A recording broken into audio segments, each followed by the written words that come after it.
Gledate Gorenjska poročila na GIF TV. Lepo pozdravljeni tudi z moje strani na novinarski konferenci, katere namen je predstaviti nekaj ključnih informacij in podati odgovore v zvezi z izvajanjem volilnih opravil za predsednika republike. Volitve bodo, kot vsi veste, 23. tega meseca, se pravi naslednjo oziroma to nedeljo.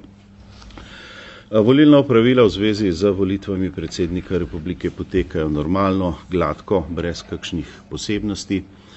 Državna volilna komisija je, kot veste, potrdila sicer najprej 8 kandidatov, en kandidat je kasneje vlogo umaknil v skladu z zakonom, kar je seveda dopuščeno in dovoljeno, žalosti pa seveda razlog, zaradi katerega je to vlogo umaknil ali pa moral umakniti.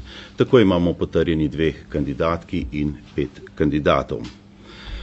Volilnim upravičencem s stalnim prebivališčem v tujini, to so tako imenovani izseljenci, je bilo volilno gradivo posredovano že v prvi polovici septembra, tako da upamo, da je večina njih volilno gradivo tudi prejela.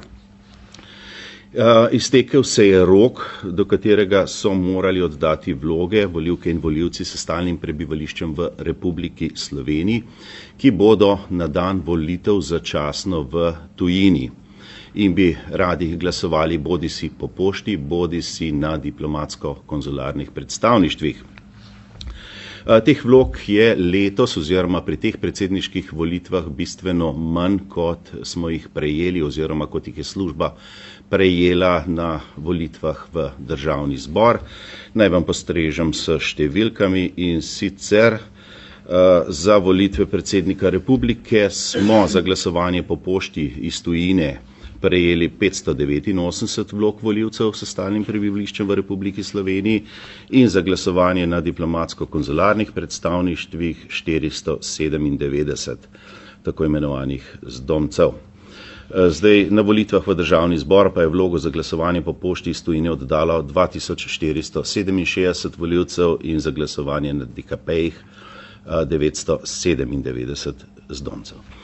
No, danes se izteče rok za vse tiste, ki so bili nepričakovano priprti oziroma jim je bila odvzeta prostost, tisti, ki so bili napoteni v bolnišnice ali v socialno-varstvene zavode, in tudi za tiste, ki so prejeli odločbo o invalidnosti, in sicer za glasovanje po pošti. Za glasovanje na voliščih tako imenovanih omnija, to so pa volivci s stalnim prebivališčem v tujini, ki bodo na dan glasovanja v Republiki Sloveniji in bi želeli oddati glas v Republiki Sloveniji, in za tiste, ki bodo na dan glasovanja izven svojega volilnega okraja, se izteče rok 19. oktobra do 24. ure. Enak rok velja tudi za tiste, ki bi izvoleli in bi želeli glasovati na domu.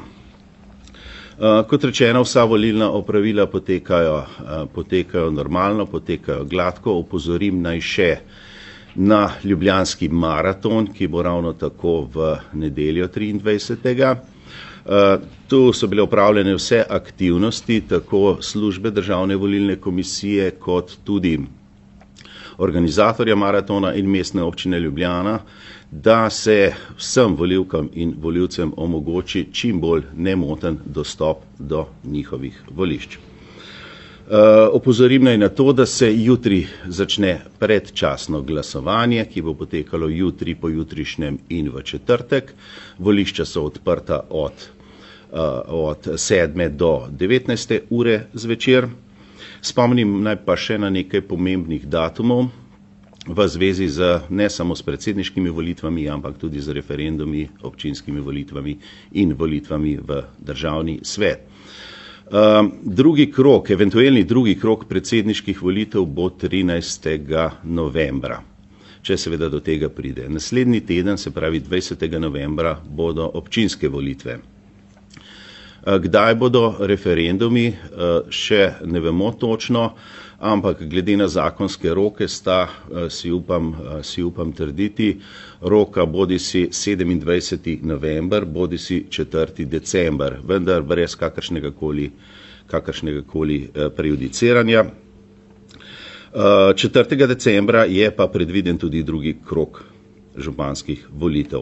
Volitve v državne svete bodo 23. in 24. novembra. To neposredno volivcev ne zadeva elektorje in eventualno kandidate. Bom pa izkoristil tole priložnost in se zahvalil vsem volilnim oziroma članicam in članom volilnih komisij in volilnih odborov, ki opravljajo pretežni del in ki nosijo največje breme in odgovornost v volilnem procesu. Zaenkrat toliko z moje strani, zdaj bi pa prosil direktorja, da poda še nekaj informacij. Prosim, direktor. Hvala, predsednik, lep pozdrav vsem. Kar dajte. Ali pa če se jaz premaknem. Lahko pa tudi to naredimo. A ne bo lažje, predsednik bom pa še malo bakje. Ne, že zlezel na drugo stran. Ne, kar klepej, sem takole, ne. Bo v redu takole, se slišimo. Še enkrat lep pozdrav. Zdaj gremo nekaj teh statističnih podatkov, ki jih pa zlasti mediji zelo radi povzemate. Se pravi, na volitvah predsednika republike je po podatkih Ministrstva za notranje zadeve vpisanih v volilne imenike 1694 429 volivk in volivcev, od tega jih je 1 587 322 s stalnim prebivališčem v Sloveniji in 107 107 z stalnim prebivališčem v tujini, tako zvani izseljenci. Gre za organizacijsko dovolj zahteven projekt, skratka, volitve bodo potekale na skupaj 3183 voliščih, od tega je 2999 rednih volišč, potem imamo 96 volišč za predčasno glasovanje, ki bodo odprta, tako kot je predsednik povedal, torek, sredo in četrtek med 7 in 19 uro, in pa 88 volišč za glasovanje volivcev izven okraja, tako zvanih omnija volišč. Glede rokov za oddajo vlog je že predsednik povedal. Seveda ne pozabiti, da potekajo volitve tudi v tujini, in sicer bo na dan glasovanja vzpostavljeno tudi na 30 diplomatsko-konzularnih predstavništvih v 26 državah, ki vključuje tudi Moskvo. Zdaj, koliko ljudi se deluje, zdaj, če gremo samo za volilne odbore, o katerih je govoril predsednik, ki so ključni za nemoten potek volitev, kajti volilni odbori si tisti, ki vodijo glasovanje na volišči, ki preštevajo glasove, ki izpolnijo zapisnik, torej teh ljudi je približno 19 100, če pogledamo glede na število volišč. Državna volilna komisija priporoča seveda, da je to 6 oseb na volišču, v nekaterih voliščih, na primer Celje, kjer je 2500 volivcev vpisanih, pa bodo imeli 10 članov volilnega odbora in mogoče še kje. Predčasno glasovanje in za območje Ljubljane in omnija volišče bo tako, kot je zdaj že neka praksa od zadnjega referenduma na Gospodarskem razstavišču. Obveščeni smo bili tudi, da je sindikat poštnih delavcev v Veliki Britaniji napovedal stavko za 13., 20. in 25. oktobra, kar bo nekoliko vplivalo na poštne storitve na celotnem območju Združenega kraljestva. Zato tisti, ki tam bivajo, pozivamo, in upam, da so že postorili, da so tudi glasovnice in volilne karte, se pravi za ovojnico, že posredovali nazaj v Slovenijo, da bo gradivo volilno za glasovanje po pošti prišlo pravočasno.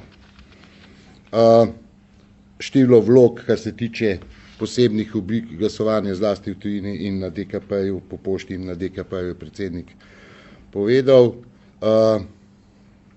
Glede covida, ali tako, je Državna volilna komisija sprejela na zadnji seji določene navodila. Tukaj lahko zelo poenostavljeno rečemo, da veljajo splošni ukrepi in priporočila, ki jih priporoča ali pa so sprejeti strani Nacionalnega inštituta za javno zdravje. Mi smo samo okrajnim volilnim komisijam posredovali ta priporočila, da se tudi seznanijo, skratka poenostavljeno povedano, te splošni ukrepi veljajo, odgovornost je na volivcih, maske so nenujne, razen v tistih objektih, kjer so volišča, to pa so v domu starejših občanov, tam, kjer se opravlja zdravniška dejavnost in pa za institucionalno varstvo, tam so pa po novi terminologiji zaščitne maske nujne.